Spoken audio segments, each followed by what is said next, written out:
Motorsport Radio. Hello, this is Motorsport Radio. My name is William Holmes, and today I'm joined by the BTCC's latest recruit, Bradley Philpot. Brad, welcome. How are you? I'm very well. Thanks for having me. Good. No problem at all. Now, you finally got into the BTCC. It's the biggest motorsport championship in the UK, and of course, it's touring cars, so it suits you perfectly. Has this always been an aspiration of yours? It has, but it's not really ever been something that I felt was particularly close, if I'm honest, because of lots of things involved, obviously primarily the budget. I've not really been chasing touring cars. It's been an aspiration, but it's not been something that's really been on the radar until the last couple of months when this whole project kicked off. Okay, and I'm sure, like many other British motorsport fans, it was something you watched when you were growing up. Yeah, and not only just watched on the TV. I used to visit quite a lot of the races. My brother and I, my younger brother and I, used to kind of cycle round the perimeter of Thruxton. I remember being at the first chicane when I believe it would have been Will Hoy and Alain Menu had a crash, which was then part of the opening credits on BBC Grandstand when it showed BTCC. So we used to visit a lot of the races and really be fans. So yeah, I kind of then moved away from it as a professional because it was something that, as I said, was kind of out of reach. But it's really cool that it's now, I feel like I've come around full circle and I'm having this opportunity to actually be part of it for real. Yeah. And I'm sure you'll be a newcomer to some of the BTCC fans because you've never raced in the Premier Motorsport Tin Top Series in the UK. So those people can know a little bit more about you, what are some things that people might not know about you behind the scenes of motorsport? Yeah, so outside of racing, I'm a test driver for a tyre company. So I have a day job, and that is sitting in cars, quite often quite fast cars, all day long, testing various different tyres, developing the next generation. Just today I was out on a tyre which won't be released for probably a year or so, just giving feedback on the handling, that kind of thing. Outside of that, I'm a big animal lover. I've got lots of pets, got some pet ducks here, rabbits, cats. We call our house the farm.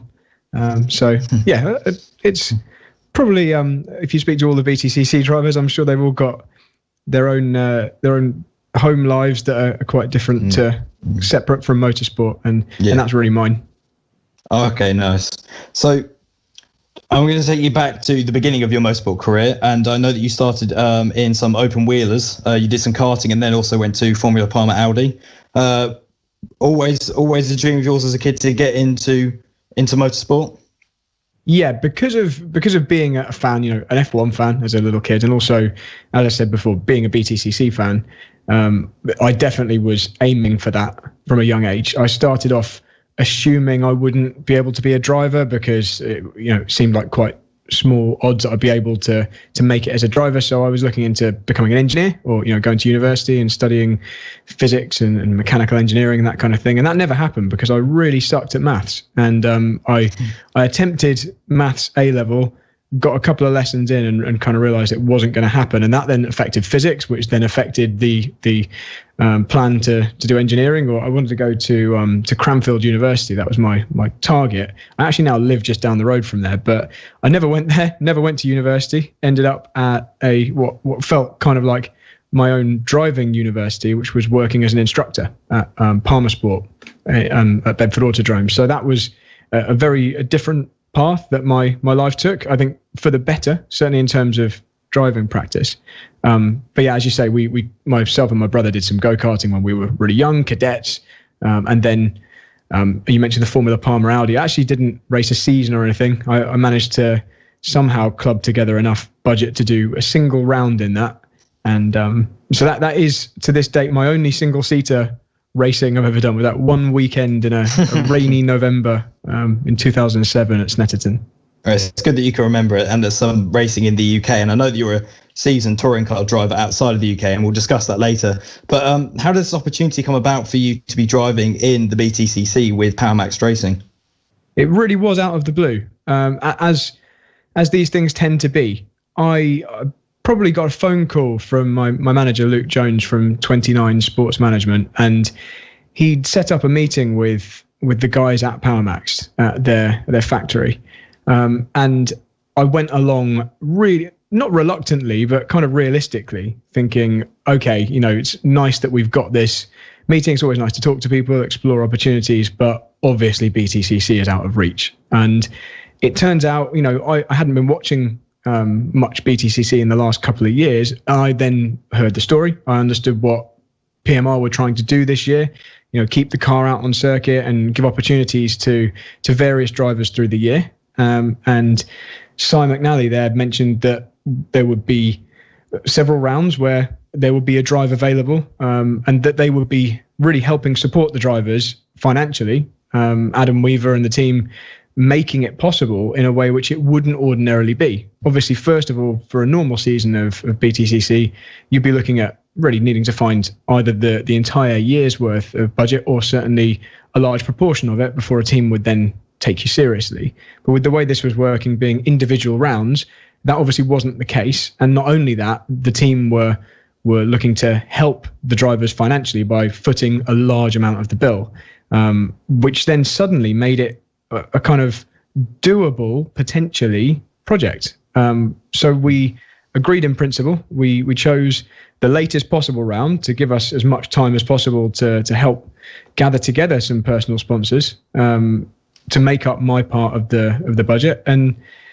And also Brands Hatch was always a track that I loved. It's kind of the main circuit I associate with BTCC. It's one of the ones that, I remember going on the little go-kart track that's in the shape of the Indy circuit. I remember being in the Kentagon, playing on, it would have been Virtua Racer arcade games, and, all these memories as a kid. Brands Hatch is really one of the main places I associate with this. So it all just seemed to fit. And as it happened, I've managed to put together a portfolio of some personal sponsors, which you'll see on all my social pages, particularly my Facebook page, with the help of some really kind contacts from the local area that I know, namely Nathan Godby, who's a bit of a social influencer in my area. And suddenly it was a reality, and we were able to confirm it was happening. And then the test was booked, and here we are.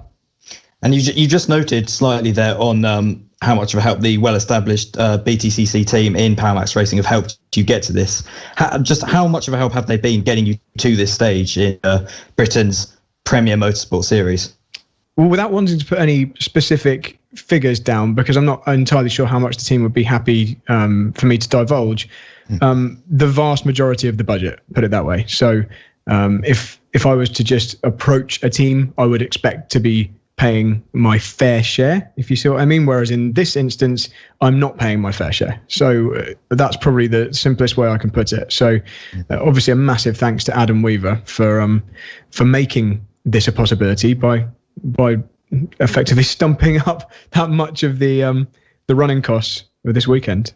And I'm hoping to repay the favour with some decent results. And outside the team, outside of racing, is there anyone else who'd like to thank for getting you to this stage?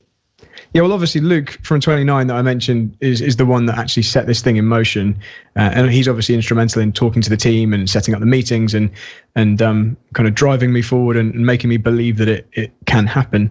Nathan Godby I mentioned, who's kind of a long-term friend and now I guess you could kind of call him a sponsor, because he is a sponsor, and he's also helped tie together some other businesses and get them excited about this, and a couple of pretty unexpected businesses that you'll see on the race car if you've seen any of the photos already.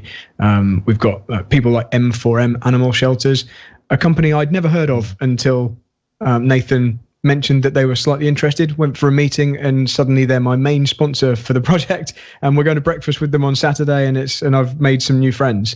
And I'd have to name every single sponsor to really do them justice, but everyone who has contributed and kind of put their backing and their support and their confidence in me to pull this out of the bag and make it something worthwhile being involved with. So yeah, and also my fiance Rebecca for putting up with my constant stress over the last 2.5 months.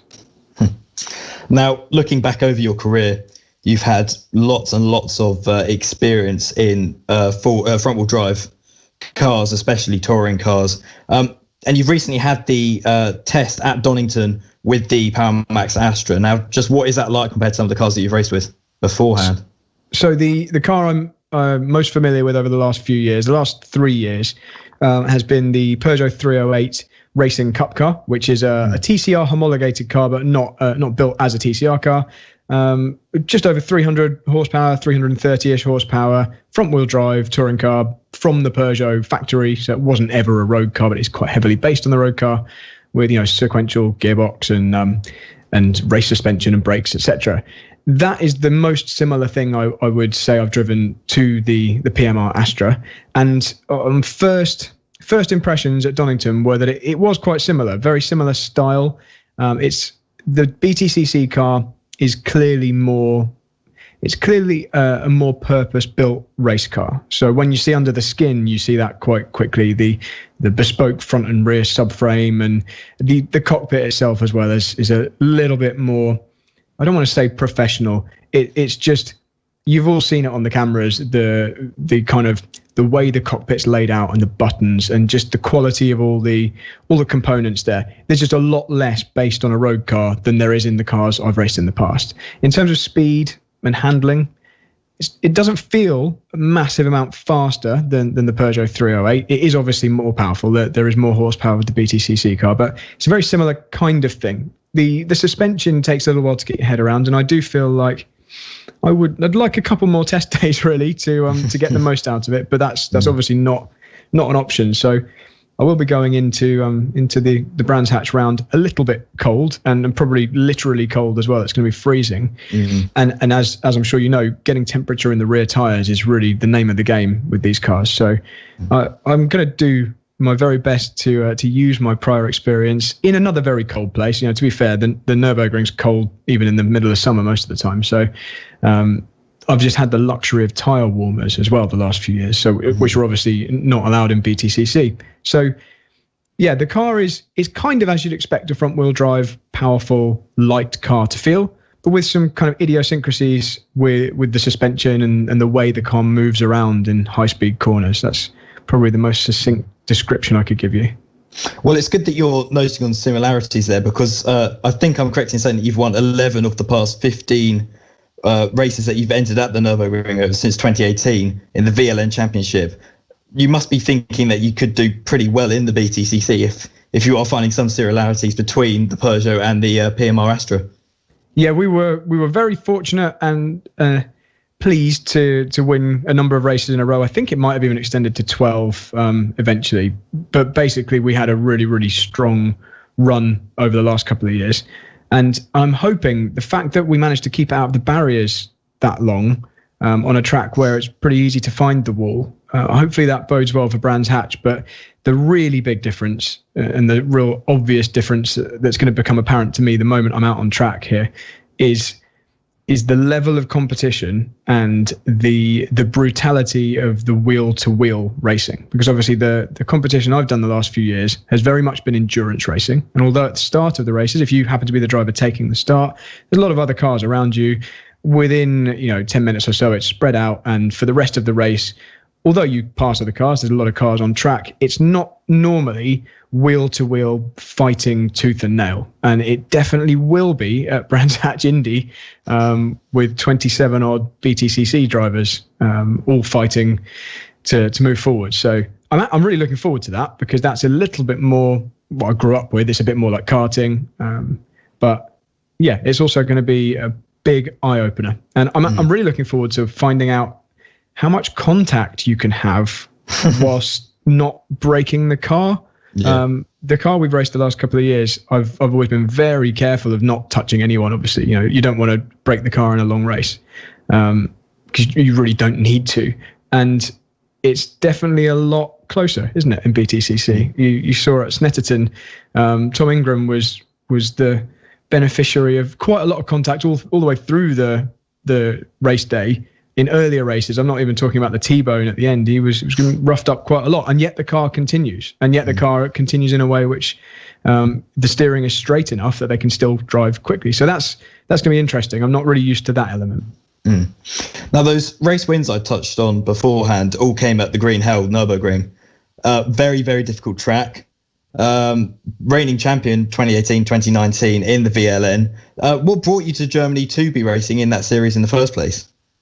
Facebook competition, actually, back in 2013. So if I remember correctly, I just saw a Facebook post from Peugeot's official UK account that said, "Do you want to race at the Nürburgring 24 hours?"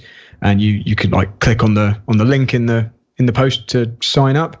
And effectively, it was a competition where if you had an International C race license, you were able to enter for your country, and obviously mine was the UK. And there was a series of knockout stages with the ultimate winner from that country just basically winning a drive with the Peugeot factory team at the Nürburgring 24 hours. So it was a massive long shot, but I entered that and was fortunate enough to progress through the different knockout stages to the European final and then win that and then get the drive. So that then introduced me to the Green Hell. That was my first. I didn't really know anything about it at all, apart from the simulator practice I would have done during that competition, just on the off chance I happened to get through. And then suddenly I was through, and I had an email from Peugeot saying, "Here's a track map. Here's a list of corner names. Make sure you know all these before you turn up to the first test. See you in Germany," basically. And then the test was snowed off because the weather out there is crazy, but I was already there. And so I took the very nice Peugeot 208 GTI road car that Peugeot had lent me for the duration of the competition, and I just drove that round instead as a tourist and filmed that. It's actually on my YouTube channel, my first couple of laps. But yeah, and since then I obviously just immediately fell in love with the place. If you're watching this on video, you can see I've got a track map on my wall here. I've got the track tattooed on my arm. I don't know whether you can see that on the camera, but yeah, I'm a massive Nürburgring fan now, and obviously racing there since 2013, but regularly since 2017. Everything else was kind of one-off here and there. But yeah, that's how it all came about, and I'm forever grateful to Peugeot for that opportunity, because that's basically why I've been able to race the last few years. And before the endurance races that you were competing in at the Nürburgring, you've had some success at Silverstone in the 24-hour race. You got a class win there. Tell us about that. So that was another Peugeot connection. That was actually the same car that we raced in the original 24 hours back in 2013 with Peugeot. Rebranded a little bit, different sponsors. The 208 GTI, kind of the special edition, the 30th anniversary edition, was launched by that point. So the car was painted red and black with this kind of coupe franche, they call it, where the car is red at the back and black at the front. Anyway, with like a straight cut dividing the two. That was the promotional idea behind that. And yeah, Peugeot UK themselves backed me for that one. And that was, again, kind of off the back of the Race of Champions. I had a little bit more of a profile. Peugeot UK decided to kind of support me again and put me in the Silverstone 24 hours, which was really cool because it was the same guys behind the Nürburgring project, but suddenly we were in my backyard. So I went from being this Nürburgring rookie trying to learn off of the veterans who they had in the team to suddenly I was the one doing the kind of track guide for everyone else and showing people around Silverstone and Milton Keynes and showing them where to go and get dinner. And so that was really nice. It was nice for the guys from France to come over and me to show them around. Mm-hmm. And you just spoke there about the Race of Champions. Now that's an interesting point in your career, beating out Sebastian Vettel and Jenson Button, I think Sir Chris Hoy as well. Tell us about that, because that is a unique thing to have. Yeah, again, on your career. Yeah, another random social media competition. You can see a theme here. This was run obviously by Race of Champions. It was called Rock Factor, Race of Champions Factor, basically like X Factor but for Race of Champions. And again, a kind of knockout stage. This time around, it wasn't knockout driving. You had to make a video. You had to edit together a video of your driving achievements. Fortunately, I had a YouTube channel going by that point already, and I'd been saving some of the videos of racing and driving fast stuff I'd done. And you had to then promote that and get the most number of likes. Obviously, it was promoting the Race of Champions being in London. So the whole point was that you were basically doing their marketing for them by wanting the most number of likes. So you were deliberately sharing this everywhere. And the top 2 liked videos would then go through to this head-to-head shootout at the stadium, tantalizingly close to the weekend, the day before the event was due to start. So, you could get all the way there and not actually still get through into the competition. But fortunately, I did win the head-to-head driving element when we got there. It's a driver called Des Foley, who was very strong competition, actually, a Formula V racer. And because one of the drivers in the main competition had had been injured in a party somewhere. I think he fell off a table and hurt his leg or something. I then also got this ticket into the main event, not just the skills challenge, which is what I was actually trying to get into. So yeah, another out of the blue random thing, but really cool opportunity, and obviously very good for my profile because it's on Sky Sports and it's against very well-known drivers. Now, switching it back to the BTCC, of course, your debut's coming in 2-3 weeks' time. Is there any part of you wanting to do that full time in the future? BTCC, get a full season under your belt? Yes, so of course, and I'm sure the other drivers who have been fortunate to drive the PMR Astra this year have said a very similar thing. Of course, I would love to secure a drive full time next year or any time in the future. I think I'm still young enough to forge a tin top career. I was looking at the age of some of the drivers. I'm still on the younger end of the spectrum there. I'd love to do it. I think a lot will depend on how well this weekend goes. I obviously don't have a huge amount of personal backing. I've managed to gather together an excellent group of sponsors for this round, but that doesn't mean to say we can expand that budget immediately to what's required for a full season at any team in BTCC. But that task would become a lot easier if I do really well. So the first plan is to focus on the immediate task of hopefully not just being respectable at Brands Hatch, but actually coming away with some results that I'm genuinely happy with.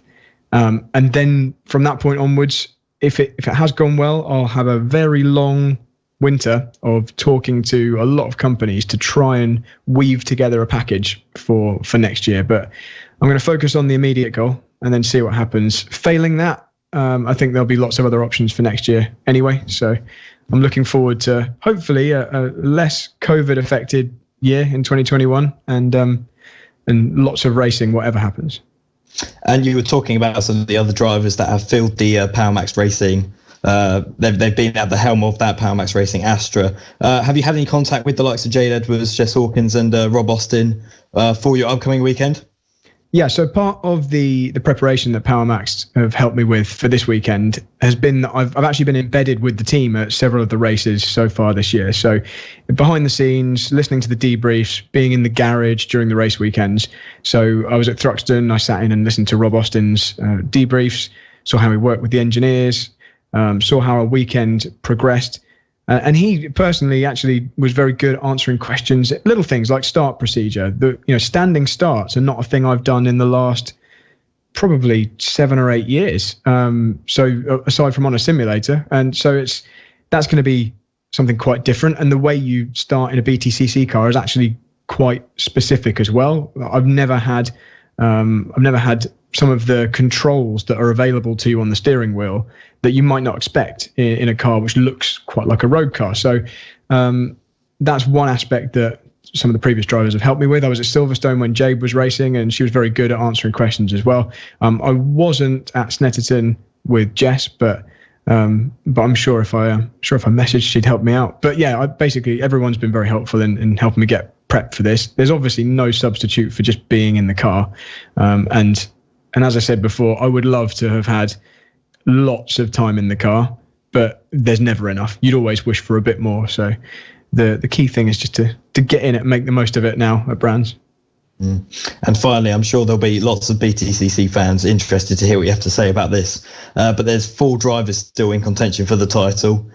Who do you think is going to win it? I don't want to show. I mean, I'm sure they don't care who I show favouritism for, but I've watched everything this year. I've been watching all the races on TV when I haven't been there, and obviously then probably watched them back when I got home, even when I was there. And I've loved watching Ash Sutton fight through the field. I've loved. He's been the driver that I've been excited to watch as a spectator. So I would love to see him do it, kind of against the odds. It doesn't look like his car's quite got the legs on the BMW, but he seems to always just hang on in there or pull the results out. Equally, Colin Turkinson's a great guy, and I did a license test with him at the track that I work at the test track. I've spent a little bit of time chatting to him, and he's always been super nice guy as well. Dan Kamish real professional and just seems to just take it super seriously and just does a mega solid job, even though the Honda hasn't been bang on the pace or yet. I don't know. But if I had to bet, I'd probably bet on Turkington because he's just seemed the most likely. I'd love to see one of the others at least make a real fight of it. So let's see what happens. I'm going to have a front row seat. Well, hopefully I will. If I'm far enough up the grid, I'm going to have a front row seat. Otherwise, I might have a view of the battle in my mirrors. But well, it's been great talking to you, Brad. Best of luck for Brands Hatch in the middle of November. And it's been great talking to you. Thank you for talking to us. No, thanks very much for having me. It's been great. Thank you.